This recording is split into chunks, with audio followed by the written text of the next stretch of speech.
गुरुर्देवो महेश्वर गुरु साक्षात् परं ब्रह्म तस्मै श्री गुरवे नमः। आज दिव्य कथामृतर आ गोटे अध्याय को आमे जाउछे स्वागत करुछे। जगन्नाथंकर आम दी जनकर अनुभूति रवींद्र बाबूंकर एवं मोर जगन्नाथंकर गोटे अलौकिक कथा आपण मानक आगे कहवाक जाउछे। एटा 1982 मसीहा बा 83 मसीहार घटना। आमे आंक पाखरे ये सहकारी प्रशासक थिले सेतबेले आंक पाखरे रत्नभंडार ये नीति विभाग रे थिले सहकारी प्रशासक आंक पाखरे रत्नभंडार चाबी गोटे थाए। जगन्नाथंकर कुआडे रत्नभंडार चाबी 3 जनक पाखरे थाए। महाराज गजपति महाराजंकर मुदी रथंक पाखरे भंडार मेकअप पाखरे बाकी सहकारी प्रशासक पाखरे 3टा चाबी एकाठी हेले रत्नभंडार खोला जाए। आंकठू मु शुणी चाबीटी आसी सब आम घरे आलमिरार लकर भितर रही थाए। यहाँ बोध हुए से वर्ष 1982 बा 83 मसीहा जून कि जुलाई रे कौन रथ यात्रा पड़ता ठीक मन पड़ूनी। से वर्षर घटना मत कहले गुंडीचा जमती है गुंडीचा सरीगला बाहुड़ा गुंडीचा मंदिर को ठाकुर सब विजय हो गले। जगन्नाथ गले जिते ये जगन्नाथ जीवा बेल है ये आगुरी मत कही जे रेणु चाबीटा ठीक भाव रखी था सुनाबेश दिन दरकार हम रत्नभंडार खोल से गुंडीचा हो न था 2-4 दिन आगुरी मत कही चाबीटा मु देखला बेलू लकर भीतर नहीं। मु कहली तुम्हें कौन चाबीटा नहीं जाइछ कि भंडार ये लकर भीतर ना नहीं तो मुझे मु तो ये थोड़ी चाबीटा गला कुआड़े चाबी से आलमिरा से खोलती ना मु खोले कहले कौन चाबी नहीं मुझे कहीं पाऊनी तो तुम्हें कौन ऑफिस नहीं जाइछ कि चाबीटा तुम चैम्बर को ना नहीं तो के जानी नहीं थी रह मु जाई ऑफिस खोजे ऑफिस रे मिललानी घरे मिललानी चाबी 2-4 दिन पर रथ यात्रा पड़ला। रथ यात्रा भारी मनस्ताप दिहे रही था चाबी सबुआड़ खोजा खोजी चली थाए। केते जन एम्प्लॉई की भी कही मंदिर एम्प्लॉई मानू कहते चाबीटा कुआड़े गला पाऊनी बापा कौटी सब देखो जदि चाबीटी मिल खोजा खोजी चली थाए। केते कार्तवीर्य अर्जुन बोली गोटे श्लोक से आउट सब अच्छे खाली कार्तवीर्य अर्जुन कहले हजि जाइथिबा जिनस मिल जाए कौन करवा ये मत कहले मो चाकरीटा नहीं गल एमती भाषा कहले एते गाली देले मत मु बहुत मनस्ताप रही थाए।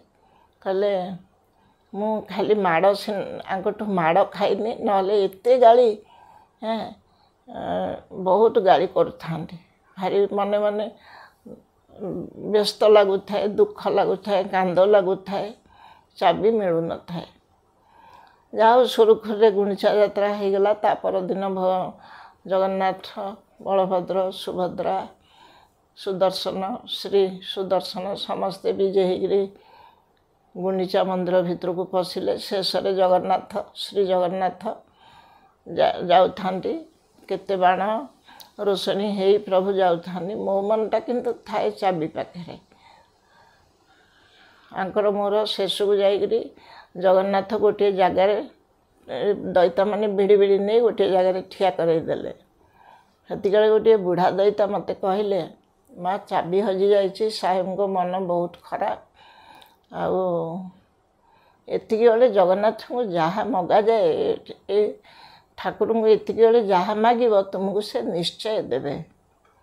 एटा विश्वास थाए ଯାହା ମାଗିବ ଯେ ସବୁବେଳେ କ'ଣ ଦିଅ ଦିଅ ହେଉଥିବ ସଂସାର କଥା।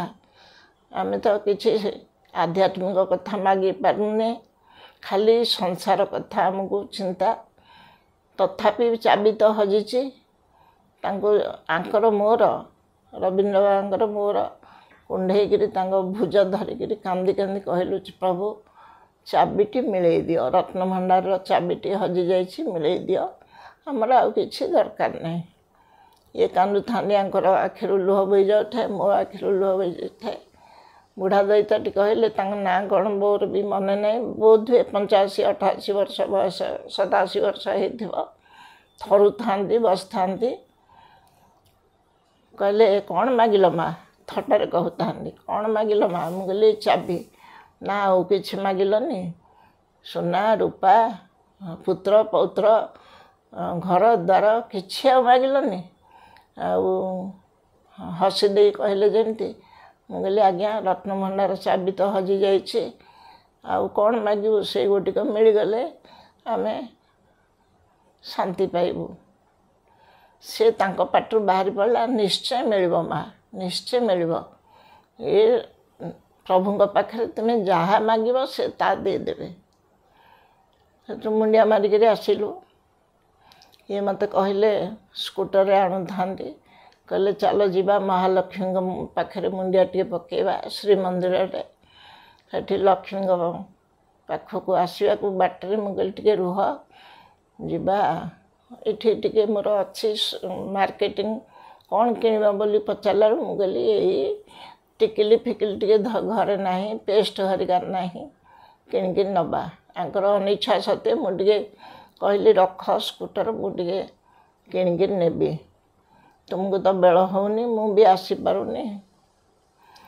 ପୁଅ ପାଇଁ ପେନ୍ସିଲ୍ ରବର ଖାତା ଗୋଟେ ଷ୍ଟେସନାରୀ ଦୋକାନ ଗଜପତି ମହାରାଜାଙ୍କ ନଅର ପାଖରେ ଥାଏ। ମୁଁ କିଣୁଛି, ସେତିକିବେଳେ ଜଣେ ପିଅନ, ତାଙ୍କ ନାଁ ମାନ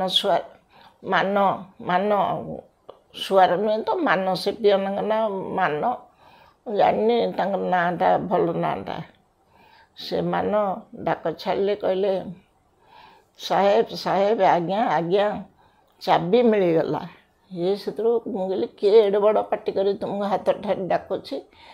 ସେ ପିଅନଟି ତଳକୁ ଓହ୍ଲେଇ ଅଫିସରୁ ଆଙ୍କୁ ଆସି ପୁରା ଗୋଡ଼ ତଳେ ପଡ଼ିକରି କହିଲା, ହେଇ ଚାବି ଆଜ୍ଞା। ଇଏ କହିଲା, ଆରେ ବାପା ତୁ କେଉଁଠୁ ଚାବି ପାଇଲୁ? ନା ଆଜ୍ଞା, ସେ ଅଫିସ ପଛପଟେ ଯେଉଁଠି ସବୁ ପ୍ରଭୁଙ୍କର କାଠ ଫାଠ ଥୁଆ ହେଇଥାଏ, ସେଇ ଜାଗାରେ ପେନ୍ଥାଟା ପଡ଼ିଥିଲା। ଇଏ ଆଶ୍ଚର୍ଯ୍ୟ ହେଇଗଲେ, କହିଲେ, ମୁଁ ତ ଯାଇନି ସେଠିକି, ଚାବିଟା କେମିତି ଆସିଲା ଏଠିକି? ତାପରେ ମୋ ଆଲମିରା ଭିତରେ ଘରେ ରହିଥିଲା ଚାବି, ଆଲମିରାରୁ କିଏ ଆଣିଲା? ଭଗବାନଙ୍କର ଲୀଳାଖେଳା କେତେ କେଜାଣି, କାହିଁକି ପରୀକ୍ଷା ହେଉଥିଲା ମୁଁ ଜାଣିନି। ମୋତେ ଲାଗିଲା ଚାବି ପାଇଲୁନି ଯେ ଗୋଟେ ଆମ ଜୀବନର ଅମୂଲ୍ୟ ସମ୍ପଦ ଗୋଟେ ମିଳିଗଲା। ସେଠୁ ଚାବି ଧରିଲେ, ପୁଣି ଗଲୁ ମନ୍ଦିରରେ, ଶ୍ରୀମନ୍ଦିରରେ ମହାଲକ୍ଷ୍ମୀ ଅନ୍ୟାନ୍ୟ ଦେବାଦେବୀଙ୍କୁ ମୁଣ୍ଡିଆ ମାରି ରାତି 12ଟା 1ଟାରେ ଆସି ପହଞ୍ଚିଲୁ ଘରେ କ୍ୱାର୍ଟରରେ। ପୁଅଟି ଚାହିଁଥାଏ, ଖାଇନଥାଏ। କହିଲି, ବାବା, ସେ ବୋଧେ ପୁଅଟି ସେତେବେଳେ 8 କି 9ରେ ପଢ଼ୁଥାଏ। ପୁଅ କହିଲା, ବାପା ତୁମେ କେତେ ଗାଳି କଲ ବୋଉକୁ। ସିଏ କାନ୍ଦିଲା, ମୁଁ କାନ୍ଦିଲି, ଇଏ କାନ୍ଦିଲେ।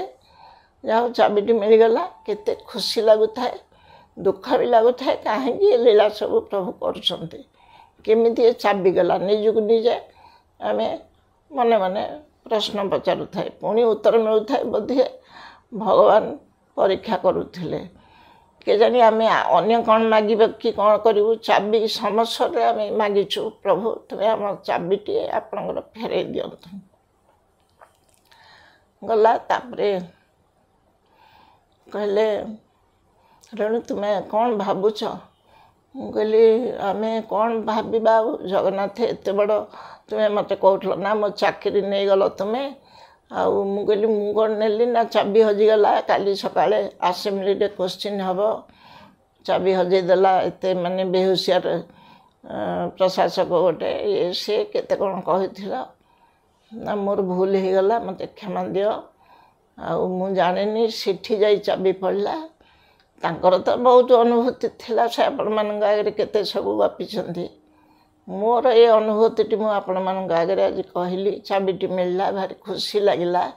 ସେ ଦଇତା ଭାରି ମନ ଦୁଃଖରେ ମୋତେ କହିଲେ, ମା ମୋର ଯୋଡ଼େ ଆଗରୁ ଯେଉଁ ପିଲା ଯାଇଛନ୍ତି, କହିଲେ ମା ଗୋଟିଏ ପିଲା ମାଗିଲନି, ଗୋଟିଏ ପୁଅ କି ଝିଅ ମାଗିଲନି ମା, ସେ ଦେଇଥାନ୍ତେ, ନିଶ୍ଚୟ ଦେଇଥାନ୍ତେ।